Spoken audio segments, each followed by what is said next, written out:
আছেন আমাদের সহকর্মী আতাউর নিয়ন, মতিঝিলে আছেন তিনি, তার সঙ্গে যুক্ত হব এই মুহূর্তে। আতাউর, গতকালও বেশ কয়েকটি ব্যাংকের সামনে নানা দাবিতে আন্দোলন করেছেন কর্মকর্তা এবং কর্মচারীরা। আজও তেমন কোনো চিত্র আপনার চোখে পড়েছে কিনা?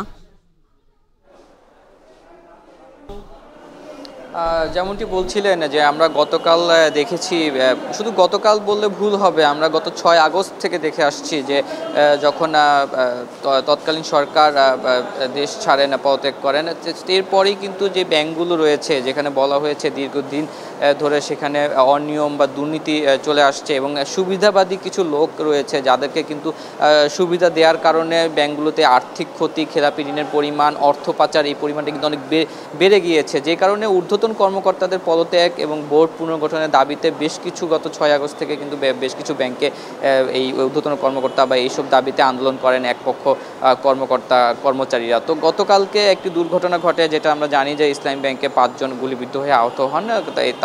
এই মুহূর্তে তারা কিছুটা আশঙ্কামুক্ত আছেন, তবে তাদের চিকিৎসা চলছে। তো আজকে আমরা সকাল থেকে মতিঝিল, ব্যাংকপাড়া, দিলকুশা সহ বেশ কিছু এলাকায় আমরা দেখেছি যে ব্যাংকগুলোর সামনে আমরা খোঁজ খবর নিয়েছি। তো এই মুহূর্তে যেটা আমরা সর্বশেষ জানতে পেরেছি যে এখন পর্যন্ত ব্যাংকগুলোতে কার্যক্রম স্বাভাবিক রয়েছে। যারা আন্দোলন করছিলেন তাদের দাবি মেনে নেওয়া বা এসব বিষয়, সার্বিক বিষয়ে একটি আলোচনা চলছে। এছাড়া আমরা গতকাল কিন্তু অর্থ মন্ত্রণালয়ে বেশ কিছু সিদ্ধান্ত দেখেছি। এর মধ্যে গভর্নরের পদত্যাগপত্র গ্রহণ করেছেন, সেই সাথে ডেপুটি গভর্নরদের নিয়োগের বিষয়ে, নতুন করে ডেপুটি গভর্নর নিয়োগের বিষয়ে 3 জনের একটি কমিটি গঠন করে দিয়েছে অর্থ মন্ত্রণালয়ের আর্থিক প্রতিষ্ঠান বিভাগ। তো ধরা যাচ্ছে যে ইতোমধ্যে কি বাংলাদেশ ব্যাংক, যেটা আমরা ব্যাংক খাতের নিয়ন্ত্রক সংস্থা বলে থাকি, সেই নিয়ন্ত্রক সংস্থা থেকে শুরু করে একেবারে উপর সর্বোচ্চ পর্যায় থেকে সর্বনিম্ন পর্যায়ে প্রত্যেকটি ক্ষেত্রে কিন্তু একটি সংস্কারের কাজ ইতোমধ্যে শুরু হয়েছে। তো সেই হিসাবেই যারা আন্দোলন করছিলেন কর্মচারীরা, যারা এই দাবি জানিয়েছিলেন যে আসলে যাদের কারণে ব্যাংকিং খাতের বর্তমান আর্থিক দুরবস্থা বা বর্তমানে ব্যাংকিং খাতে যদি বলা চলে যে একটি ভঙ্গুর অবস্থায় আছে, কারণ আমরা দেখেছি যে একের পর এক খেলাপি ঋণ বৃদ্ধি, রেমিটেন্স আহরণ অনেকটা কমে গিয়েছিল গত কয়েক মাসে। সেই সাথে অর্থ পাচারের যেই মূল জায়গাটা, সেটি হচ্ছে ব্যাংকিং চ্যানেলের মাধ্যমে অনেকে করে থাকেন।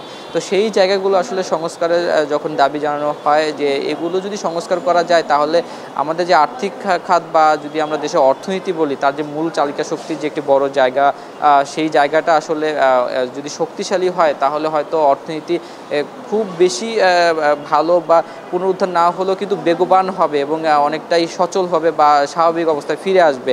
তো সেই জায়গা থেকে আমরা দেখেছি যে আজকে সকাল থেকে ব্যাংকিং কার্যক্রম স্বাভাবিক রয়েছে, সব ব্যাংকগুলোতেই লেনদেন, গ্রাহক স্বাভাবিকভাবে আসছেন। গতকাল থেকে আজকে সকালে কিছুটা বেড়েছে, কারণ গতকালকে একটু কম ছিলেন গ্রাহক সংখ্যা, তবে আজকে স্বাভাবিকভাবে কার্যক্রম পরিচালনা করছেন। তবে এই মুহূর্তে এখন পর্যন্ত আন্দোলনের খবর কোনো পাওয়া যায়নি, কারণ তাদেরকে একটি আশা দেওয়া হয়েছে যে হ্যাঁ, সব জায়গায় সংস্কার শুরু হয়েছে ব্যাংকিং খাতের।